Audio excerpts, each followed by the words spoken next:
So I'm going to punch down the Sierra Bonita Vineyard Cabernet Sauvignon. This is about 30% whole cluster. We use whole cluster to get a little sweetness and tannin and spice from the stems.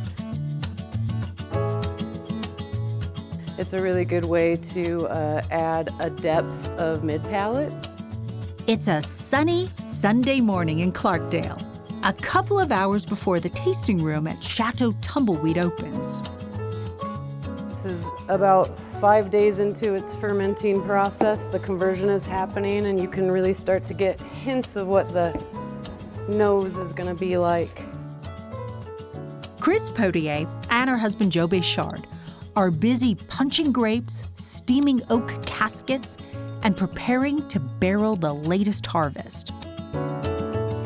Chris and Joe, along with another couple, started this winery and tasting room in 2015, years after first moving to Arizona from Oregon. I came here with Chris fresh out of college with my journalism degree and came to write for a local newspaper here in the Verde Valley.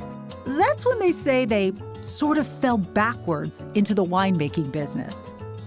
None of us intended to work in wine. None of us intended to be in Arizona. And I had never heard of Arizona wine, didn't know anything about it, and was really curious.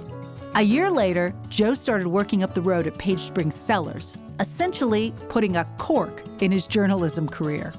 Once I started to get to see Arizona wine, I really fell in love with it, and I really believe in the wines here, and they're the kind of wines that I like to drink. We all walked into the industry in a time where there weren't very many people involved, so we were given badges to do things that otherwise people would clamor for or go to school for, so we learned on the job.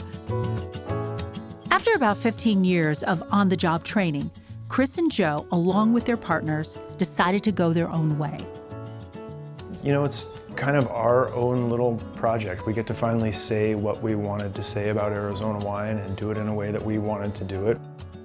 Chateau Tumbleweed has gone from making 2,000 cases to 5,000 a year, and they now work with a dozen vineyards in 3 counties. That's one thing that's kind of unique about Chateau Tumbleweed is we don't have our own vineyards, so we're sourcing a lot of fruit. And what we've decided to do is kind of make it educational and exciting and go and show people, you know, here's Sangiovese from 3 different vineyards across Arizona, or here's Cab Sauv from 3 different vineyards or 4 different vineyards. Like most tasting rooms, they serve wine flights or by the glass. You can sit on the patio or enjoy the inviting living room setting. I'd been into a lot of tasting rooms in my life that made me feel uncomfortable and want to hug a wall. And that was the only thing that really we intended, is to try to make a warm, engaging space where people came in and wanted to relax and drink some wine. Chris says guests will find that their wines stand out, not just because of the distinctive labels that she draws, but because of their balance and because of Joe's creativity at developing depths of flavors. If you're a person who likes to think and you want to get lost in wine, his wines are really good to get lost in.